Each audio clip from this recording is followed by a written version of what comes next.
कांग्रेस आरक्षण को मेरिट के खिलाफ बताती थी। कांग्रेस की मानसिकता और कांग्रेस का एजेंडा अभी भी वही है। इसलिए पिछले 10 वर्षों से ओबीसी समाज का प्रधानमंत्री इन्हें बर्दाश्त ही नहीं हो रहा है। उनको लग रहा है ये पिछड़ा कहां से आ गया।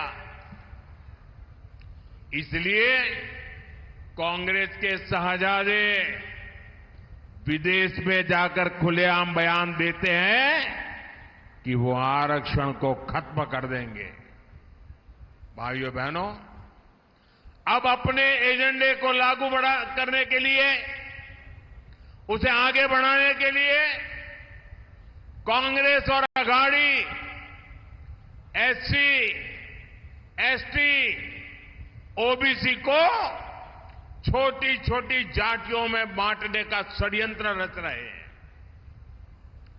कांग्रेस यहां माड़ी समाज को गवंडी समाज से लड़वाना चाहती है। कांग्रेस लोहार को सुतार से लड़वाना चाहती है। कांग्रेस चाहती है कि सोनार और कुंभार में जाति के नाम पर लड़ाई हो जाए। ये लोग वाणी और तेली जैसे समाजों को आपस में लड़ाना चाहते हैं। ये नावी धोबी को लड़वाने की फिराक में है। कांग्रेस सोच रही है कि ओबीसी जातियों में बटेगा तो उसकी ताकत कम हो जाएगी, और जब समाज की ताकत कम हो जाएगी तो कांग्रेस को बैठे बैठे ही फायदा मिल जाएगा। यही से कांग्रेस के लिए सत्ता में वापसी क्या मौके की तलाश चल रही है। और जैसे ही कांग्रेस को सरकार में आने का मौका मिला तो वो एससी, एसटी, ओबीसी का आरक्षण रोक देंगे। इसलिए एससी, एसटी, ओबीसी को इन साजिशों का शिकार नहीं होना है। और इसलिए भाइयों बहनों, हमें जागरूक रह करके एकता को बल देना है, एकता की ताकत को बढ़ाना है, एकता के मंत्र को जीना है। और इसलिए हमें याद रखना है, हम एक हैं तो सेफ है। हम एक हैं, हम एक हैं तो, हम एक हैं तो। साथियों, मैं आज देशभक्तों की इस भूमि मराठवाड़ा की धरती से एक और जरूरी अपील करना चाहता हूं। इस धरती ने सदियों से भारत की अखंडता के लिए, भारत माता के लिए बलिदान दिए हैं। महाराष्ट्र के लोगों के लिए देशभक्ति सबसे ऊपर है। लेकिन दूसरी ओर ये कांग्रेस पार्टी, कांग्रेस और उसके साथियों ने 370 को फिर से लागू करने का प्रस्ताव पास कराया है। आपने टीवी में, अखबारों में देखा होगा। आपको ध्यान होगा, जब हमने कश्मीर को 370 से आजादी दिलाई थी तो कांग्रेस ने संसद के भीतर उसका विरोध किया था। अदालत में भी वकील बन करके कांग्रेसियों ने 370 के हमारे निर्णय को खत्म करने के लिए रात दिन मेहनत की थी, बेशर्मी के साथ मेहनत की थी। और अब ये फिर से 370 को लागू करके कश्मीर का अलग संविधान बनाने की योजना बना रहे हैं। कश्मीर भारत का अभिन्न हिस्सा है।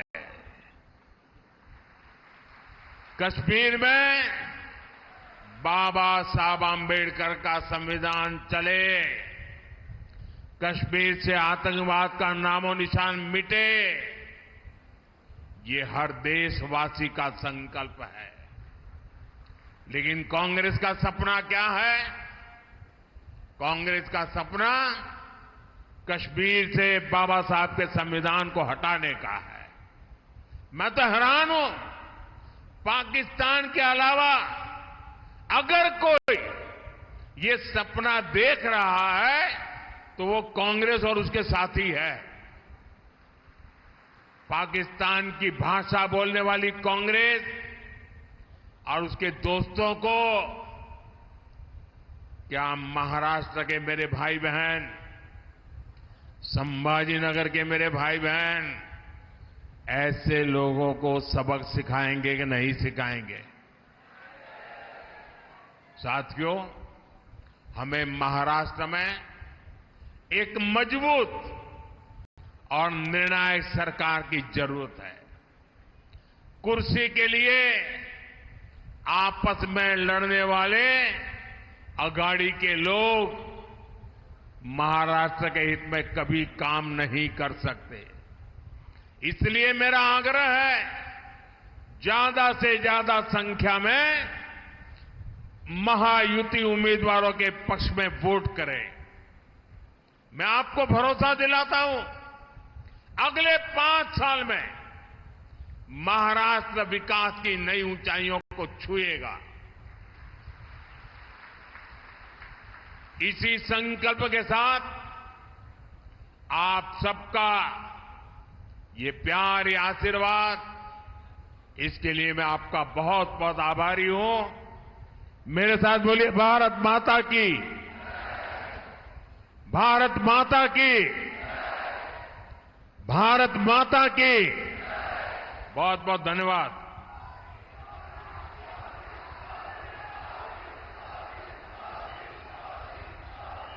धन्यवाद।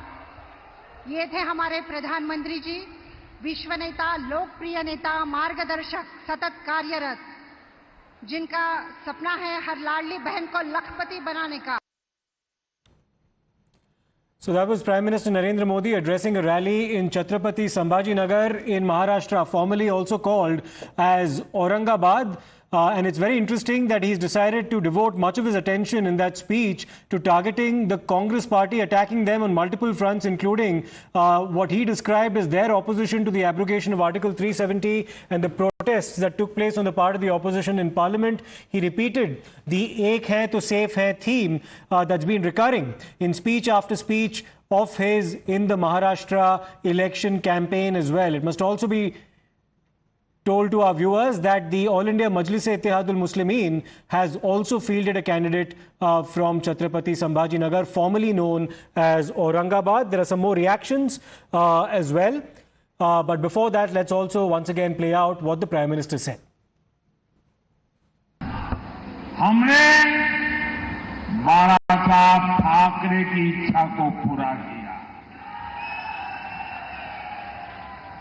और मैं शिंदे जी आपको और आपकी सरकार को भी बहुत बहुत बधाई देता हूं। और साथियों, औरंगाबाद को छत्रपति संभाजीनगर बनाने का सबसे ज्यादा तकलीफ इसे हुई थी। इसी कांग्रेस अघाड़ी वालों को, जिसके पाले पोसे हुए लोग इस फैसले को पलटने के लिए कोर्ट तक चले गए थे। आप मुझे बताइए, जिन्हें संभाजी महाराज के नाम पर आपत्ति है, जिन्हें उनके हत्यारे में अपना मसीहा दिखता है। ये लोग महाराष्ट्र और मराठी स्वाभिमान के खिलाफ खड़े हैं कि नहीं खड़े हैं? ये लोग हमारी पहचान के खिलाफ है या नहीं है? महाराष्ट्र